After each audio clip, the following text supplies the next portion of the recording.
بسم الله الرحمن الرحيم. عن أبي هريرة رضي الله تعالى عنه قال قال رسول الله صلى الله عليه وسلم من يأخذ عني هؤلاء الكلمات فيعمل بهن أو يعلم من يعمل بهن قلت أنا يا رسول الله فأخذ بيدي فعد خمسا فقال اتق المحارم تكن أعبد الناس وارض بما قسم الله لك تكن أغنى الناس وأحسن إلى جارك تكن مؤمنا.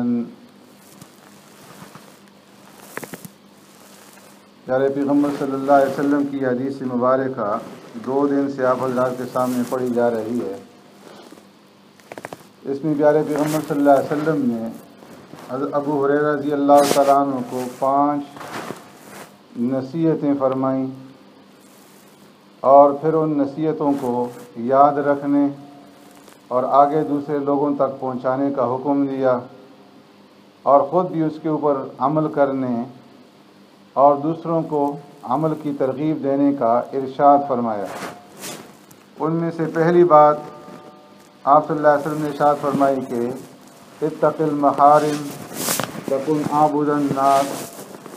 کہ جن چیزوں کو شریعت کے اندر حرام ٹھہرا دیا گیا ہے ان سے اپنے آپ کو بچاؤ اور فرائض اور واجبات کا اہتمام کرو تو سب لوگوں سے زیادہ عبادت گزار بن جاؤ گے.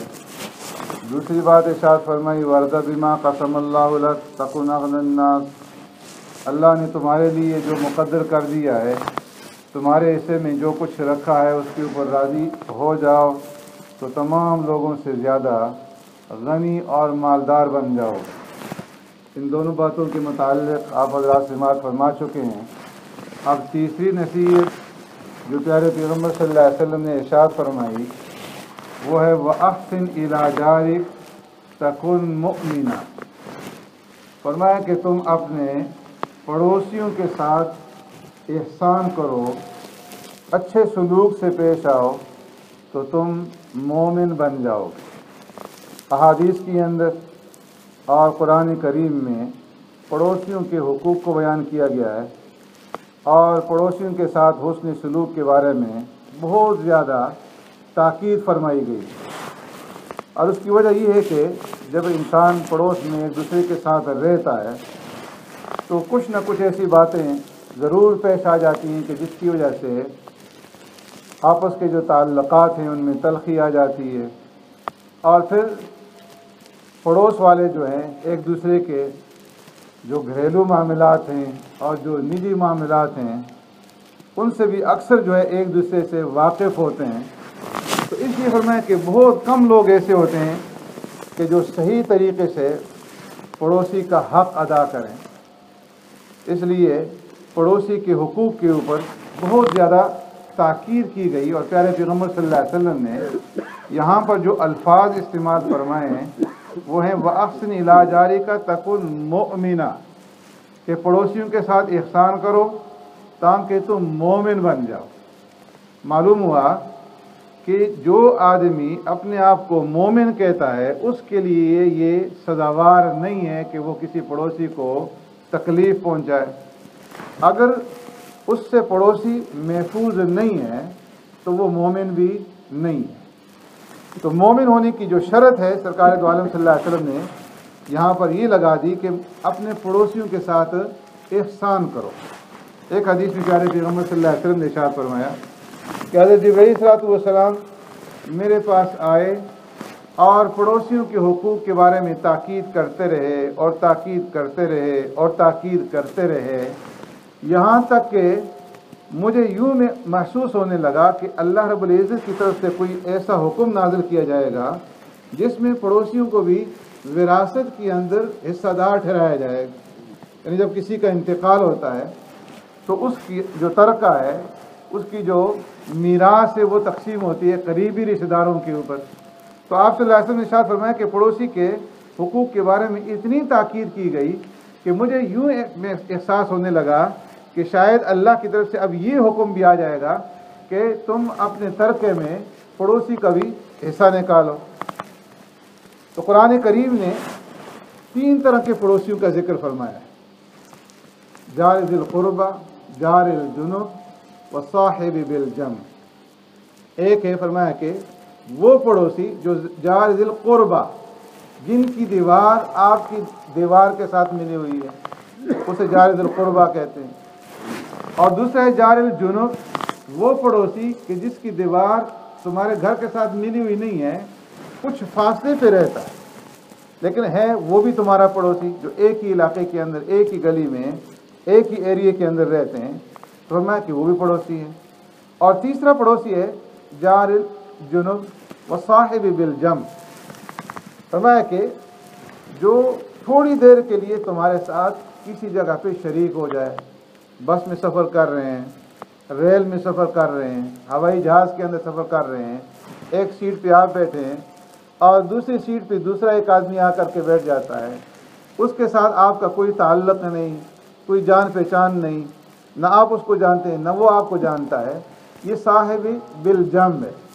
کہ جو آپ کے پاس تھوڑی دیر کے لیے آ کر کے بیٹھ گیا۔ تو فرمایا کہ ان تینوں پڑوسیوں کا حق، چاہے وہ تمہارے پاس کسی سفر کے اندر بیٹھے یا قطار لگائی ہوئی ہے، قطار باندھی ہوئی ہے، ایک آدمی آپ کے آگے کھڑا ہے، ایک پیچھے کھڑا ہے، آگے پیچھے والے صاحب بالجنب میں صف کے اندر کھڑے ہیں، ایک دائیں طرف ہے ایک بائیں طرف ہے، کلاس کے اندر بیٹھے ہوئے ہیں، جو ساتھ بیٹھا ہوا ہے، جہاں پر بھی آپ کے ساتھ ایک آدمی بیٹھا ہے وہ صاحب بالجنب ہے۔ تو فرمایا کہ ان تینوں قسم کے جو پڑوسی ہیں، ان تینوں کا حق ہے کہ تم ان کا حقوق ادا کرو، ان کی حق تلفی نہ کرو۔ پھر جس طرح گھر کے ساتھ دوسرا گھر والا جو ہے وہ پڑوسی ہے، اسی طرح تمہاری دکان ہے تو دکان کے ساتھ جو دوسری دکان ہے وہ بھی تمہارا پڑوسی ہے۔ جس طرح اس پڑوسی کے ساتھ تم نے احسان کرنا ہے، اسی طریقے سے اس پڑوسی کے ساتھ بھی احسان کرنا ہے جو دکان میں تمہارا پڑوسی ہے۔ اس لیے صحابہ اکرام اجمعین کے زمانے میں اور بعد کے زمانے میں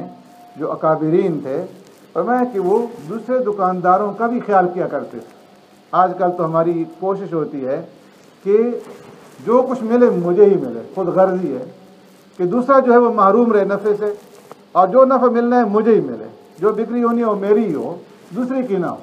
لیکن پہلے ایسا نہیں تھا، جو دکاندار پڑوسی تھا اس کا بھی جو ہے خیال کیا جاتا تھا۔ اور پھر اسی وجہ سے جو اسلام پھیلا ہے بر صغیر کے اندر، فرمایا جو اسلام پہنچا ہے تو وہ تجارت کے ذریعے سے ہی پہنچا ہے۔ بر صغیر میں جو اسلام پھیلا ہے وہ صحابہ اکرام اجمعین نے جہاد کے ذریعے سے اسلام نہیں پھیلایا، بلکہ فرمایا کہ کچھ صحابہ اور کچھ تابعین آئے اور آ کر کے انہوں نے وہاں پر کاروبار شروع کیا، تجارت شروع کی، اور ان کی شکل و صورت کو دیکھ کر کے اور ان کے معاملات کو دیکھ کر کے لوگ ان کے قریب ہوتے گئے، اور پھر یہ سوچتے رہے کہ جس دین کے اندر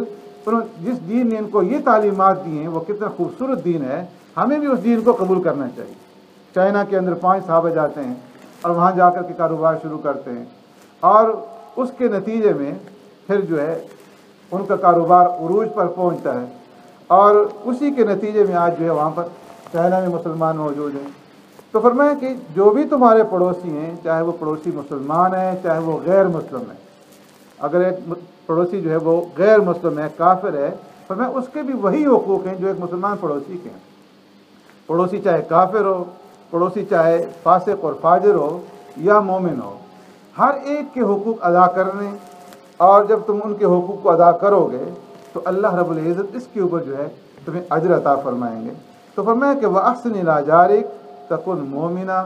اپنے پڑوسیوں کے ساتھ احسان کرو، اچھے طریقے سے پیش آؤ تاکہ تم کامل مومن بن جاؤ۔ سبحانک اللہم وبحمدک، نشہد ان لا الہ الا انت، نستغفرک ونتوب الیک۔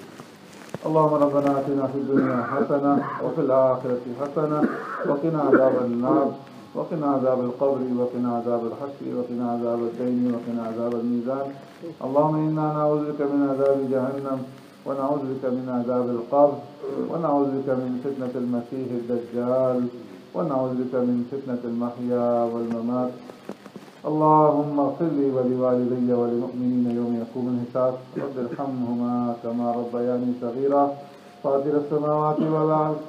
أنت ولينا في الدنيا والآخرة. توفنا مسلما والحقنا بالصالحين برحمتك يا أرحم الراحمين.